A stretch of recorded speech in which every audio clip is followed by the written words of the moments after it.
Hello दोस्तों, स्वागत है all agro information YouTube channel में। आज की इस वीडियो में दोस्तों आप लोगों को हम दिखाएंगे कि सीडिंग ट्रे में किस तरह से फूल गोभी और पत्ता गोभी की नर्सरी तैयार की जाती है उसके बारे में ए टू जेड डिटेल में वीडियो होने वाली है। दोस्तों हमारा इस तकनीक का इस्तेमाल करके आप लोग बारिश हो चाहे ठंड या फिर गर्मी में भी इसी तरह से सक्सेसफुल नर्सरी तैयार कर सकते हैं दोस्तों। और दोस्तों ये जो पौधा तैयार हुआ है वो भी 20 से 21 दिन के अंदर। तो दोस्तों वीडियो को शुरू से अंत तक देखिएगा और चैनल को सब्सक्राइब करने के साथ साथ बेल आइकन को भी प्रेस कर दीजिएगा दोस्तों, ताकि इसी तरह की वीडियो आपको हमेशा मिलती रहे। सबसे पहले दोस्तों ठीक इसी तरह की कैरेट या फिर रेत छानने की जाली लेना है दोस्तों, जिसमें से आसानी से गाय का गोबर निकल सके। गाय के गोबर को चालनी की मदद से अच्छे से साफ करने के बाद देखिएगा दोस्तों, गाय के गोबर में कम से कम 70 और ज़्यादा से ज़्यादा 80% नमी होनी चाहिए दोस्तों हमने यहाँ पर गाय का गोबर का इस्तेमाल किए हैं। आप चाहें तो कोकोपीट यानी नारियल का भूसा को भी इस्तेमाल कर सकते हैं। और दोस्तों बीज को जर्मिनेशन करने में नमी का बहुत ही अहम रोल होता है दोस्तों, इसीलिए कम से कम 70% नमी होना चाहिए गोबर में। उसके बाद दोस्तों ठीक इसी तरह का सीडिंग ट्रे बाजार से खरीद के ले आना है दोस्तों। हमने 1 ट्रे की प्राइस 23 रुपीज़ में ख़रीदा था, जिसमें कि 104 पौधा लग सकते हैं। तो दोस्तों ये जो ट्रे है आराम से 2 से 3 साल बेफिक्र यूज़ कर सकते हैं दोस्तों।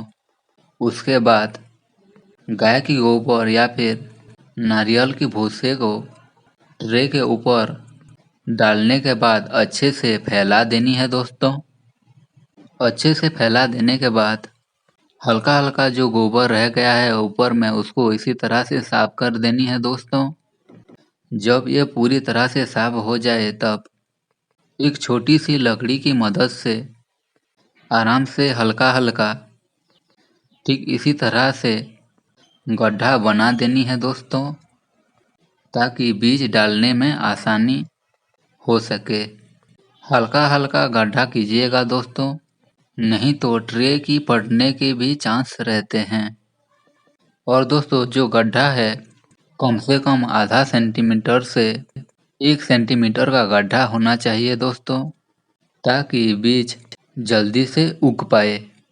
उसके बाद दोस्तों बीज डालने से पहले बीज का उपचार बहुत ही अहम होता है दोस्तों। हमने यहाँ पर बाबास्टिन फंजीसाइड का इस्तेमाल किए हैं बीज की उपचार के लिए।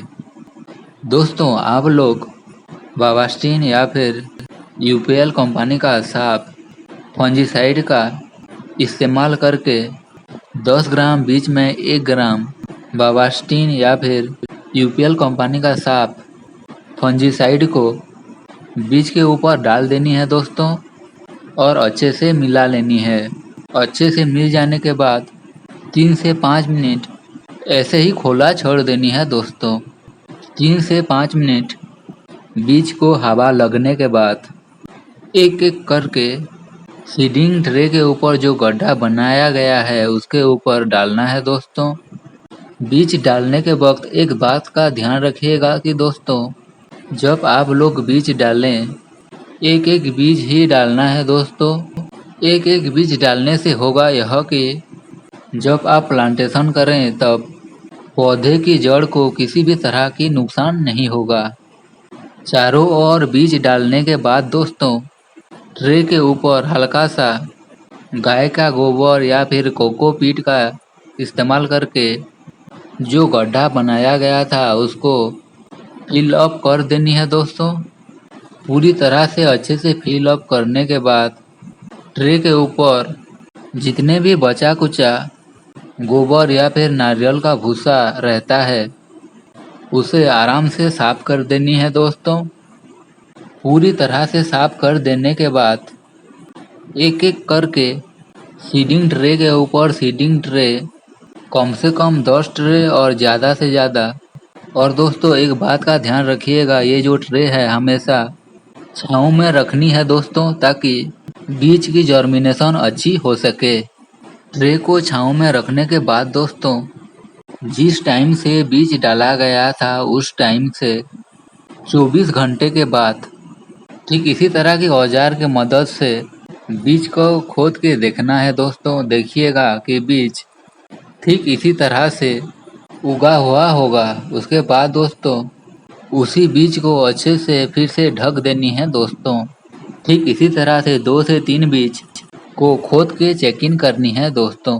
उसके बाद दूसरी चेक इन पहले चेक इन से 15 से 17 घंटे के अंदर करनी है दोस्तों, जैसे कि पहली बार किया था। जब दूसरी बार बीज की चेक इन करना तब देखिएगा कि दोस्तों बीज ठीक इसी तरह से बीज उगा हुआ दिखेगा दोस्तों। ठीक ऐसे ही पहले की तरह 2 से 3 बीज को खोद के चेक इन करनी है दोस्तों। जब चेक इन कंप्लीट हो जाए तब बीज को गड्ढे में डाल के अच्छे से पहले की तरह ढक देनी है दोस्तों। दूसरी चेक इन कंप्लीट होने के बाद दोस्तों एक छोटी सी टेबल ले लेनी है दोस्तों। उसके ऊपर ठीक इसी तरह की लोहे की चादर ले लेनी है। उसके बाद आराम से एक एक करके ट्रे ठीक इसी तरह से रख देनी है दोस्तों, ताकि ट्रे को एक जगह से दूसरी जगह लेने में आसानी हो। उसके बाद दोस्तों जिस जगह पर ट्रे को रखना है उसी जगह को ठीक उसी तरह से खाल ढीप समान करके वन साइड स्लोपिंग कर देनी है दोस्तों, ताकि बारिश ज़्यादा होती है या फिर पानी आप ज़्यादा डाल देते हैं तो ज़्यादा दिया हुआ पानी निकल सके। आप चाहे तो बेड के ऊपर प्लास्टिक का इस्तेमाल कर सकते हैं, अगर नहीं भी इस्तेमाल करते हैं तो भी चलेगा। उसके बाद ट्रे को आराम से चारों ओर फैला देनी है दोस्तों, जैसे कि हमने यहाँ पर फैलाया हुआ है, आप देख सकते हैं। सारे ट्रे को फैला देने के बाद दोस्तों वाटर कैन के मदद से अच्छे से भिगो के चारों ओर पानी 1 से 2 बार दे देनी है दोस्तों, ताकि जो पौधा उगने वाला है आसानी से उग सके। उसके बाद दोस्तों ठीक इसी तरह से प्लास्टिक ढक देनी है। और दोस्तों प्लास्टिक तब तक ढकनी है जब तक कि 70 से 80% बीज की अंकुरित ना हो जाए, यानी 70 से 80% बीज की अंकुरित होने के बाद प्लास्टिक निकाल सकते हैं दोस्तों। और दोस्तों जिस टाइम में आप दूसरी चेक इन किए थे उसी टाइम से 20 घंटे के बाद देखिएगा कि दोस्तों बीज की जो अंकुरित परिमाण है वो 90% हो गया होगा। ठीक इसी तरह से दोस्तों उसी टाइम से ठीक 24 घंटे के बाद देखिएगा कि दोस्तों जो बचा कुचा बीज है वो भी उग गया होगा दोस्तों, और ठीक इसी तरह से दिखेगा दोस्तों। अब दोस्तों हमारा जो फूल गोभी या फिर पत्ता गोभी का बीज है सारे उग चुके हैं। अब आता है सबसे महत्वपूर्ण चीज़, वो है पौधे के देखभाल 18 से 20 दिन तक। हाँ दोस्तों बीज की उग जाने के बाद उसका देखभाल सही से किया जाएगा तो बहुत ही अच्छी क्वालिटी का पौधा तैयार होगा, जो कि फूलगोभी की प्रोडक्शन बहुत ही अच्छी देगा। जब दोस्तों फूलगोभी या फिर पत्ता गोभी की पौधा 3 दिन से 5 दिन का हो जाए तब फंजीसाइड का पहली स्प्रे ले सकते हैं दोस्तों। जैसे कि दोस्तों आप लोग देख सकते हैं, हमने यहाँ पर सिजेंटा कंपनी का रेडोमिल गोल्ड 100 ग्राम, धानुका कंपनी का धानुका M45 100 ग्राम और एरिस कंपनी का प्लांटोमेसिन 50 ग्राम, इन तीनों फंजीसाइड को लेके वापस में अच्छे से मिला देनी है दोस्तों। पूरी तरह से अच्छे से मिलाने के बाद 10 ग्राम फंजीसाइड को 5 लीटर पानी में अच्छे से मिला के स्प्रे करते हैं दोस्तों। कोई भी किसी भी तरह की फंजियाल डिजीज नहीं आती है, आप भी इसे यूज़ कर सकते हैं। जैसे कि दोस्तों हमने पहला फंजीसाइड का स्प्रे 3 से 5 दिन का पौधे के ऊपर स्प्रे किया था, ठीक उसी तरह 9 दिन से 12 दिन का पौधा हो जाए तब दूसरी स्प्रे लेना है दोस्तों, और तीसरी स्प्रे 15 दिन से 18 दिन का पौधा जब हो जाए तब स्प्रे ले सकते हैं दोस्तों।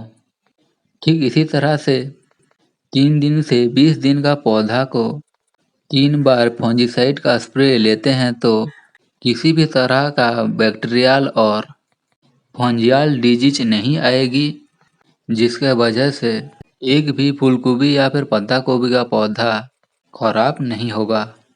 ये था दोस्तों नर्सरी के टाइम में फंजियाल तथा बैक्टीरियल डिजीज को कंट्रोल करने की विधि और स्प्रे शेड्यूल। उसके बाद आता है कीटनाशक का स्प्रे। हाँ दोस्तों, जब नर्सरी में कीट हो जाए तब कीटनाशक का स्प्रे कर सकते हैं, या फिर जब पौधा 13 दिन से 14 दिन का हो जाए तब हमारे तरह श्री रासायनिक कंपनी का क्रूसा कीटनाशक दवाई को 20 से 25 ml कीटनाशक को 15 लीटर वाटर में अच्छे से मिला के स्प्रे कर देनी है दोस्तों।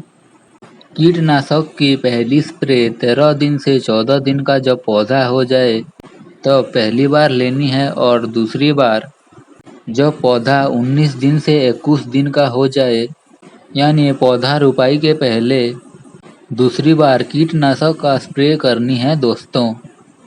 ठीक इसी तरह से दोस्तों कीटनाशक का स्प्रे करते हैं तो कीटों के प्रकोप से नर्सरी को बचाया जा सकता है दोस्तों। ये आप देख सकते हैं, ये फूलगोभी का नर्सरी है दोस्तों। ये लगभग 20 से 22 दिन का पौधा हो चुका है। ये अब रोपाई के लिए तैयार हो चुका है दोस्तों। जैसे कि दोस्तों ये देख सकते हैं, इसकी जो जड़ है पूरी तरह से विकसित हो चुका है दोस्तों। ठीक इसी तरह के पौधा को रोपाई करेंगे तो पौधा जल्दी ग्रोथ होने के साथ साथ कॉलर रॉट जैसे बीमारी नहीं आएगी दोस्तों, जिसके वजह से फूलगोभी का खेती करके बहुत ही अच्छा मुनाफा कमाया जा सकता है दोस्तों। तो हमारे किसान भाइयों, हमारे दी गई जानकारी के अनुसार आप नर्सरी तैयार करते हैं तो ठीक हमारे तरह 20 से 22 दिन के अंदर फूलगोभी या फिर पत्ता गोभी की सक्सेसफुल नर्सरी तैयार कर सकते हैं, और फूलगोभी या फिर पत्ता गोभी की खेती सक्सेसफुल कर सकते हैं। आशा करते हैं दोस्तों हमारे दी गई जानकारी आप लोगों की बहुत ही ज़रूरतमंद साबित होगी। वीडियो से कोई भी नया जानकारी मिला है तो वीडियो को लाइक करें, शेयर करें और अपना राय कमेंट में अवश्य बताएं।